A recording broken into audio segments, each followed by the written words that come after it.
Madame, Monsieur, bonjour. Nous débutons cette revue de presse avec Source A qui revient sur les coulisses d'une réunion secrète de PASTEF. Nomination au poste de responsabilité, financement du parti, la construction du siège de PASTEF, souci d'avoir une majorité parlementaire à l'Assemblée nationale ont été au menu des échanges selon le journal. Ousmane Sonko propose Bassirou Diomaye Faye au poste de président d'honneur du parti.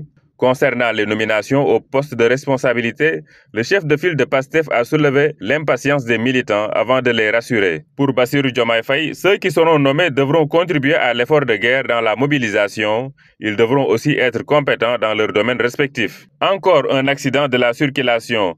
Les Échos revient sur le dérapage d'un bus devant EMG Castor. Bilan, 1 mort, 23 blessés, dont 10 dans un état grave. Le chauffeur roulait à vive allure perd le contrôle du bus, s'encasse sur les glissières du rond-point et se renverse, les 4 roues en l'air. Un badaud filme la défunte, un fils de celle-ci disjoncte, un policier intervient, nous dit les Échos. La Tribune met en exergue la récurrence des accidents de la circulation et parle de 19 morts, plus de 60 blessés en 72 heures. Quelles mesures pour limiter le nombre de victimes des accidents de la circulation au Sénégal, se demande Dr Abdoulaye Bousso. En quelques heures, 2 accidents sur l'autoroute, les autorités trop faibles devant les transporteurs, des mesures à ne plus finir et rien, nous dit le journal.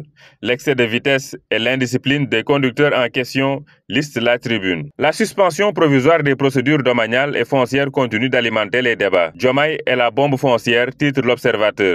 Le foncier, une matière conflictogène au centre de toutes les convoitises, nous dit le journal. L'expert Kader Fantangom alerte sur le caractère définitif et inattaquable des titres fonciers. Selon le professeur Abdoulaye Dieye, le cadre juridique est vieillissant et présente beaucoup d'anachronismes. L'Observateur a également consacré un reportage sur le littoral auprès des ouvriers du BTP qui redoutent un drame social. Diomaye casse tout, titre le journal L'Enquête. Aucun des services de l'État n'informe de la décision du président d'arrêter les travaux sur la corniche. On dirait un club. Les gens s'enferment, prennent des mesures et sortent pour faire des déclarations, fustige un haut fonctionnaire. Selon le journal Le Quotidien, la suspension des constructions sur le littoral concerne les régions de Dakar, Thiès, Mbour et Saint-Louis. Selon le journal LAS, l'État se penche sur le tong-tong de Mbourkat. Après Nouakchott et Banjul, Bassirou Diomaye Faye en Guinée-Bissau ce mardi, informe le quotidien Busby. Le quotidien national Le Soleil revient sur cette visite de travail. Pêche, sécurité, culture, diplomatie, l'axe Dakar-Bissau au beau fixe, nous dit Le Soleil.